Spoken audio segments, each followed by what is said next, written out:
We need to gather the knowledge of constellation and the knowledge of sign dealing with self and those in your world. We behave according to these measured out patterns. Doesn't matter as to whether you believe it or not. Like the sister told me out in front of the store, I don't believe in astrology. I said, well, that's good, sister. You certainly shouldn't believe in something you don't understand. Called myself being clever that day. But we're so narrowed in our views. You know, one thing the brother kept saying, expand your consciousness. Okay? We're trying to find our truth, higher knowledge, and the clarity of knowledge. We want our world to make sense. We want to be able to understand ourselves and each other and the world that's happening around us. There are days that are for you all the way, where all you got to do is be outside somewhere and good things come your way. But if you don't have any idea of that, you'll stay home and smoke something while your stuff passes you by, you know? And then you start wondering, come on, I don't never get no break or nothing. God don't love me. Oh, we can do that pity party to death. Right. Yeah. Change your psychology, particularly about yourself. Measure out something that you desire, not something you need. Everything you need, you have inside. Everything out here is desire, is what you want or don't want.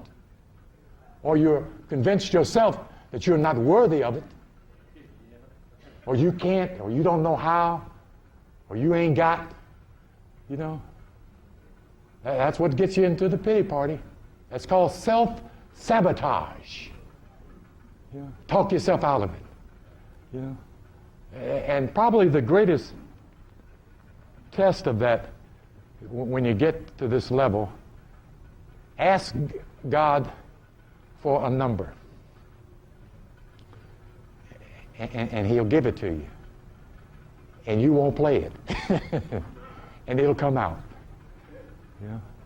The problem is not with God. It's not with the universe. It is with your own heart and how much you do not believe in yourself.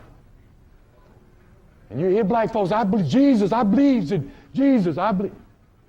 But they don't believe in themselves. And Jesus ain't gonna come down there and put no dollar straight on no number for you. You have to do that yourself.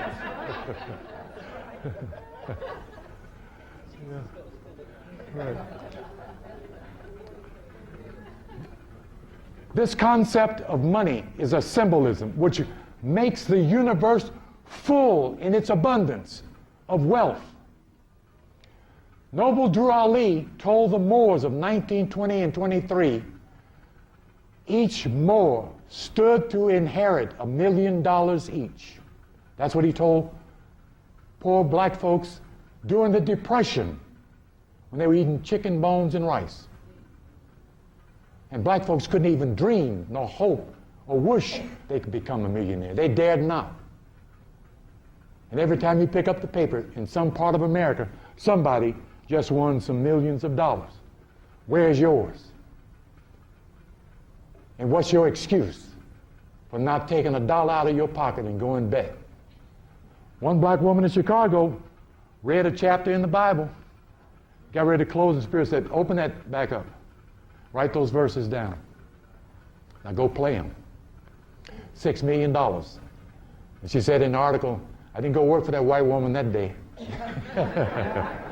$6 million. Right out of mind. Because she believed in her God, you see, which meant herself. You see? I'm not trying to get you gambling now, but I want to get you expanded in consciousness, because this is where it's got to fit. You've got to have the capacity to contain the idea of being rich and be comfortable with it. Be glad as you and not somebody else.